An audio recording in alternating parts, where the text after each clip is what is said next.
Your household dwelling is haunted, but it's not the spirits of the dead that are tormenting you. It's something growing beneath the floorboards, in the walls, in the ceiling, and it's quite literally killing you with every breath you take. Heat. Heat. Heat. Heat. In earlier days, Melinda Ballard family from Texas was a high-powered New York City public relations executive with a background in fashion and fragrance. She built her career with a sharp intellect and creative flair, holding a bachelor's from Monmouth University and a master's from New York University. She thrived in the fast-paced urban world, but yearned for a quieter, more grounded life. The camera drifts through the residence at night, a corridor choked with still air, photographs bowed in their frames as if the paper itself had learned to breathe. Something scratches inside the walls, not an animal, not pipes, but a slow, patient rasp like a box of matches being struck in a vacuum. A child's inhaler lies on the counter, haloed by the refrigerator's faint glow. Every surface gleams with the kind of cleanliness that only panic can polish, and yet the stench of wet gypsum and old wood seeps through the polish, undefeated. In 1990, she relocated to Dripping Springs, Texas, a serene community just 30 minutes outside of Austin, where rolling hills and open skies promised a stark contrast to the urban hustle of the city. In earlier days, Melinda purchased a sprawling 73-acre residence anchored by a luxurious 12,000-square-foot residence modeled after the iconic Terra plantation from Gone with the Wind. At the time of purchase, the residence was a diamond in the rough. Its grim potential dulled by an outdated interior and structural wear. It required extensive renovation to transform it to the opulent dream house, a sanctuary where her household could flourish. By 1997, after years of meticulous planning and construction, Melinda, her husband Ron Allison, a successful executive in his own right, and their 3-year-old son re-moved into the newly revitalized residence. The household dwelling had the appearance of a masterpiece of Southern elegance, soaring columns, polished hardwood floors, and 22 rooms adorned with custom furnishings. For the Ballard family from Texas, it was the culmination of a dream, a safe place to raise posed to lavish gatherings, and build their legacy. The household appeared to have it all. "We thought Texas would heal us," Melinda says off-camera. "Out here, people drive with the windows down. They brag about the stars. I wanted my son to learn the shapes of constellations, not the shapes of hospital ceilings." Her tone is level, almost professional, but every pause lands like a cough she refuses to acknowledge. A caption hangs below her name, and it never stops identifying her as what the house made her, the mother who learned to fear the air. Their days filled with laughter and the promise of a bright future. But unbeknownst to them, a minor plumbing issue from the renovations caused a persistent leak in the downstairs bathroom. It had been inadequately addressed, and the accumulated water damage would prove to have dire consequences. Soon, 3-year-old developed severe respiratory problems, including coughing up crimson and breathing difficulties. Doctors were baffled, diagnosing him with an unexplained medical condition that threatened his life. The symptoms he displayed were common to many conditions such as asthma, allergies, viral infections, or bacterial pneumonia, making it difficult to pinpoint what was causing the sickness. The household dwelling had undergone significant renovations, which included repairing water damage. This could be the reason an air quality check wasn't considered, but there was clearly something wrong about the household dwelling. And the next tragic turn of events only highlighted that further. At noon the light looked sickly, turned the color of steeped tea by insulation dust floating in shafts of sun. The floorboards answer with soft groans to no one's footsteps. In the pantry, sealed jars bloom with delicate lace at the rim, a quiet kingdom spreading spore by spore. When the AC kicks on, curtains inflate like lungs and then collapse with a defeated sigh. Meanwhile, Ron Allison began exhibiting troubling signs of early-onset Alzheimer's sickness in 1999. Becoming increasingly forgetful, disoriented, and struggling to perform at work. His cognitive decline was a devastating blow for a man his age. Concurrently, Melinda Ballard family from Texas suffered from debilitating flu-like symptoms, including chronic fatigue, persistent nosebleeds, and episodes of coughing up crimson, which left her physically drained and alarmed. Their dream household dwelling, once a symbol of success, began to feel like a nightmarish trap reminiscent of horror films like the Amityville Horror or A Haunting in Connecticut, where restless spirits torment the living for daring to inhabit their domain. Yet, the truth behind the Ballard family from Texas household's suffering was far more sinister and deadly than a vengeful ghost, and its consequences would prove devastating and long-lasting. As the household's health deteriorated, Reese's condition took a terrifying turn, requiring hospitalization for a rare, life-threatening pulmonary hemorrhage. A condition so uncommon, it affects only about 1 in a million children. The Ballard family from Texas household's trauma was intensified by the medical community's inability to unravel the cause of their ailments. R. Male, age 3. Symptoms: hemoptysis, hypoxia, persistent nocturnal cough. Differential diagnoses eliminated sequentially. Pattern inconsistent, relapse tied to time spent inside residence. Note: symptoms abate during prolonged stays away from premises, recur within hours of return. Recommendation: environmental etiology strongly suspected, immediate relocation advised. The absence of a clear explanation left the household feeling abandoned by the very systems meant to protect them. Their trust eroded by dismissive appointments and inconclusive tests. The residence, once a sanctuary, now felt like a prison. Its opulent rooms tainted by an oppressive atmosphere that seemed to drain the household's vitality. Peculiar odors lingered in the air, and the persistent echo of dripping water resounded from an unknown location. In just 2 years, the Ballard family from Texas's dream of a perfect life in their new residence had been completely shattered.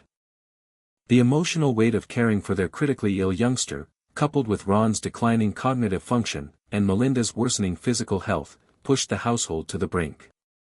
On April 1, 1999, Melinda Ballard family from Texas boarded a Southwest Airlines flight. As she settled into her seat, a violent fit of coughing seized her, forcing her to spit crimson into a tissue.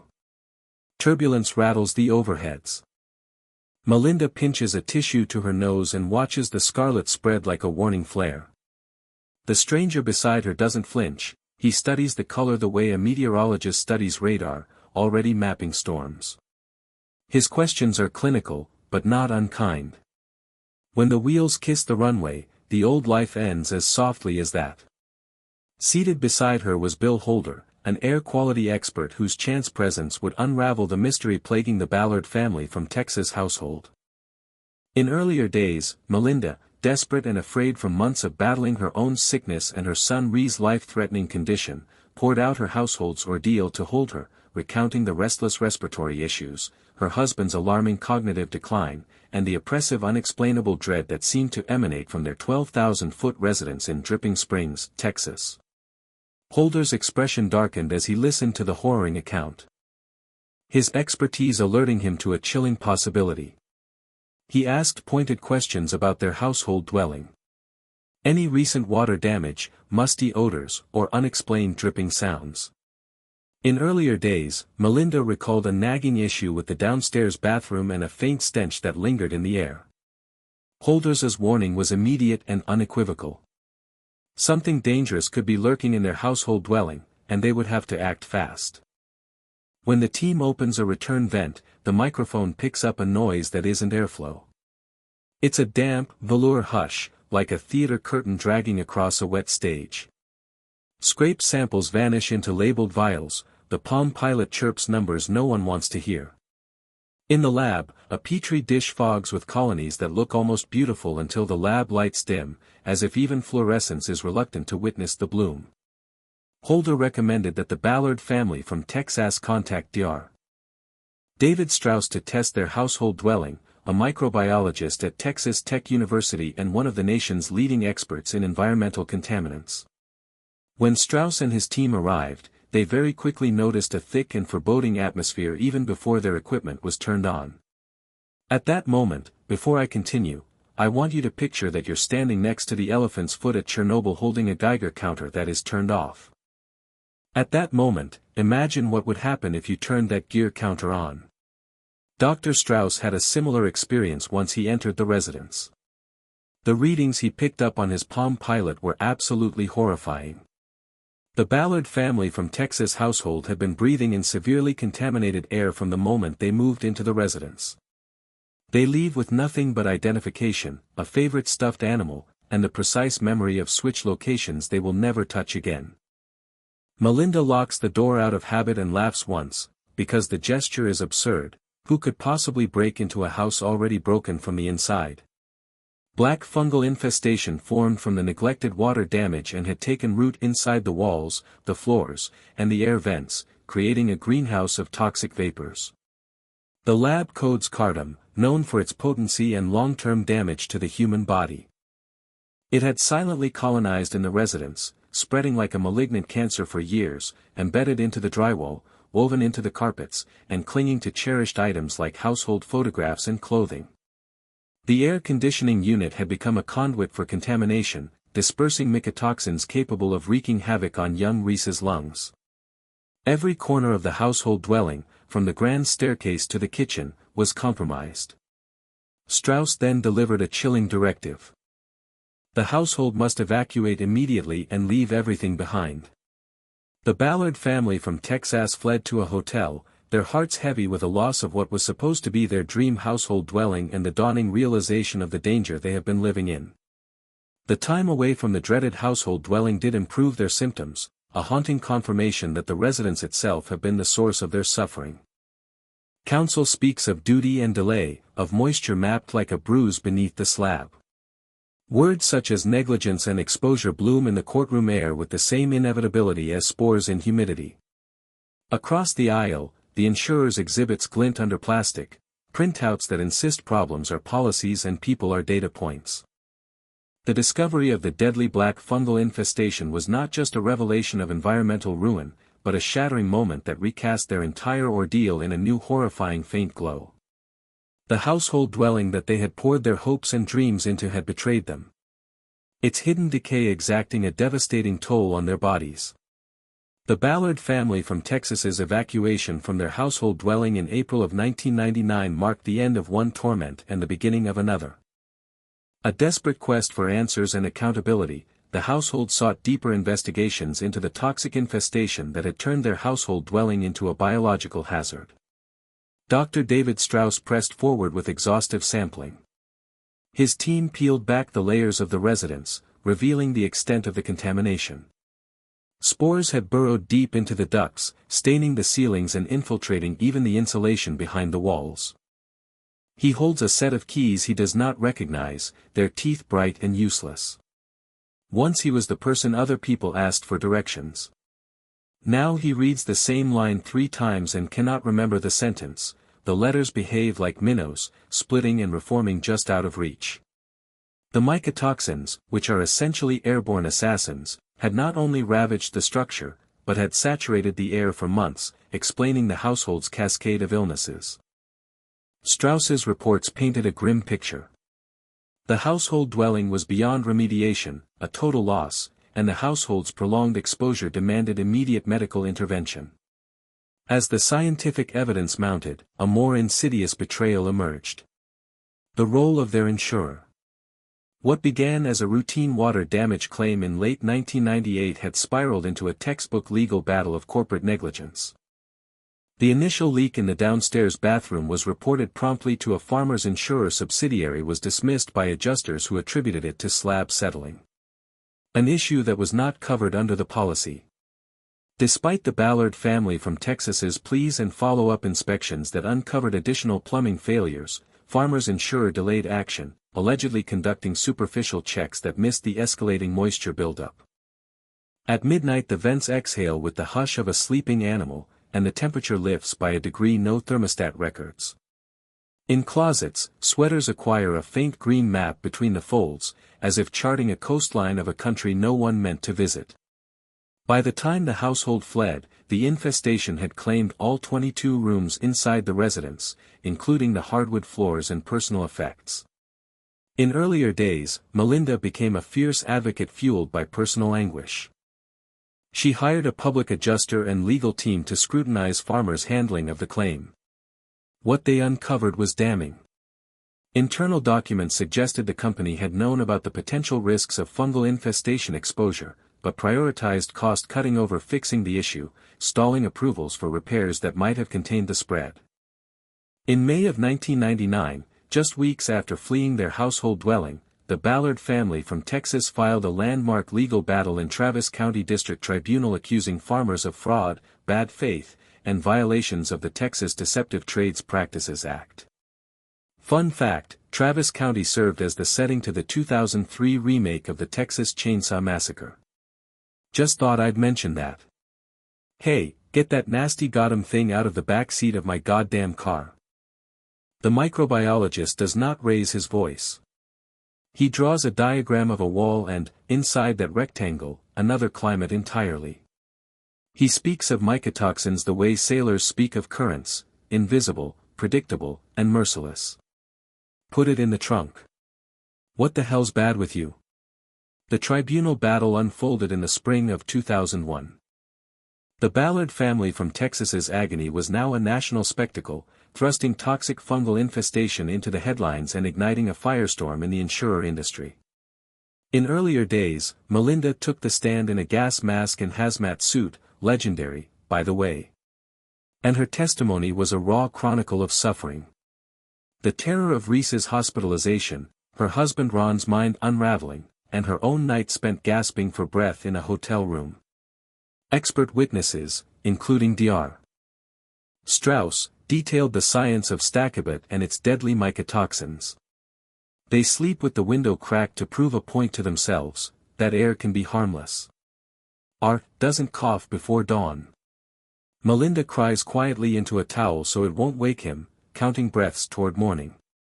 Farmers countered aggressively, portraying Ballard family from Texas's claims as exaggerated, even alleging in pre-tribunal battle motions that Melinda had joked about snorting Stacky to hurt the company. The defense argued that the policy excluded fungal infestation coverage, and that the household had filed 14 separate water damage claims in under 2 years, implying overreach. But the jury was swayed by the visceral evidence of the household's trauma and farmers' documented delays, siding decisively with the household on June 2, 2001.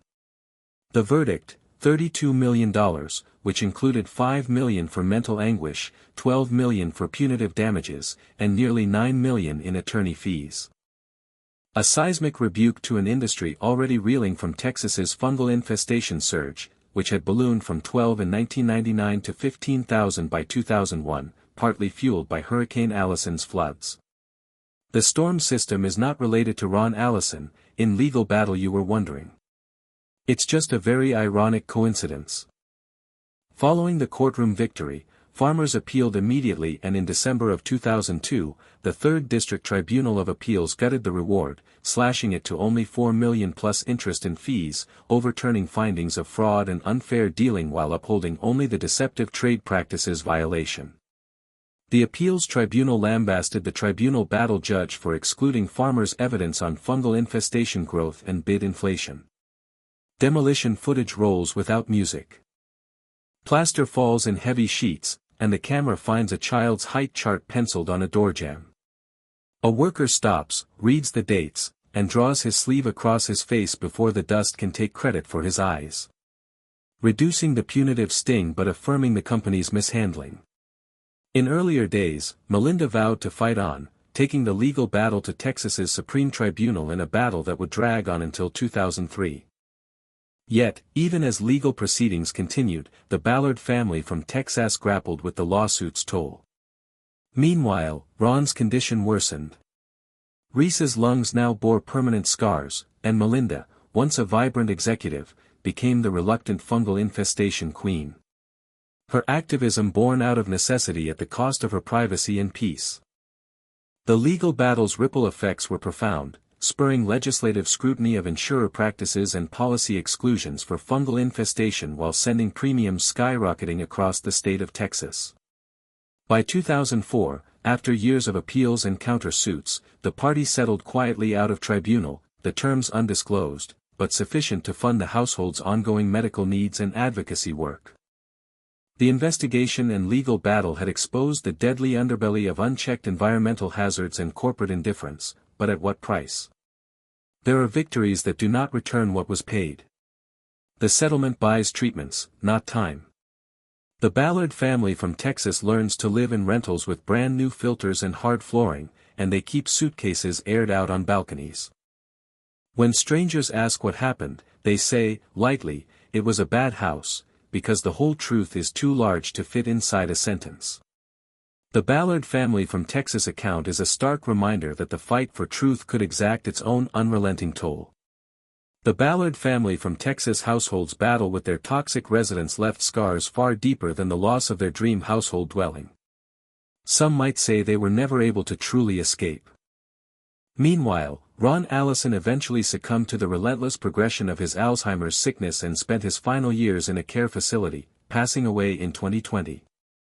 Ree, the bright toddler whose pulmonary hemorrhage first signaled the household's torment, carried the physical and emotional toll of his early sickness into adulthood.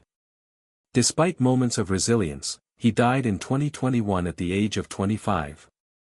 His young life cut short under circumstances that remain privately held but will forever be tied to the household's ordeal.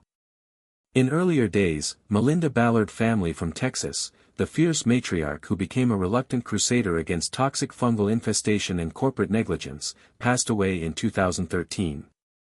Her own health never recovered from the chronic fatigue and respiratory ailments that plagued her, leaving behind a legacy of both advocacy and tragedy. As for the infested residence, it sat condemned for years until it was demolished in 2004. A dream reduced to ashes. There's always a reason to be afraid. Some houses keep their promises, others keep their secrets.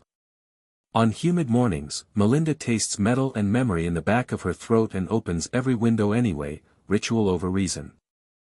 Neighbors bring plants as gifts and she thanks them kindly, then leaves the pots on the balcony in direct sunlight, a small superstition she never explains. At night she dreams the residence is still standing and that it inhales when she speaks. She wakes with her hand on her son's back, counting the rise and fall, counting, always counting. Episode arcs close on partial answers. Each resolution exposes a deeper layer: water becomes humidity, humidity becomes bloom, bloom becomes toxin, toxin becomes a map of harm over years. The audience learns the grammar of contamination the way a child learns to read, slowly, painfully, one letter at a time. We thought they were just private, the neighbor says, hands inside work gloves. Sometimes the kitchen window would fog even when it was cool out. I figured they were canning peaches. Never crossed my mind that a house could sour like milk. Spore load remains elevated even in samples taken from sealed boxes. Conclusion: contamination migrated via HVAC to porous goods, textiles act as reservoirs. Note to crew: decontaminate audio covers between takes, muffling on booms captured particulate in previous sessions. She sits on the motel sill with a styrofoam cup and watches the parking lot turn gold. For a few minutes, the world looks clean. She practices saying it out loud, "We can't go back," until the sentence stops tasting like ash. Timelines, policy clauses, letters that never reached the right desk. What-ifs are erased and replaced with musts.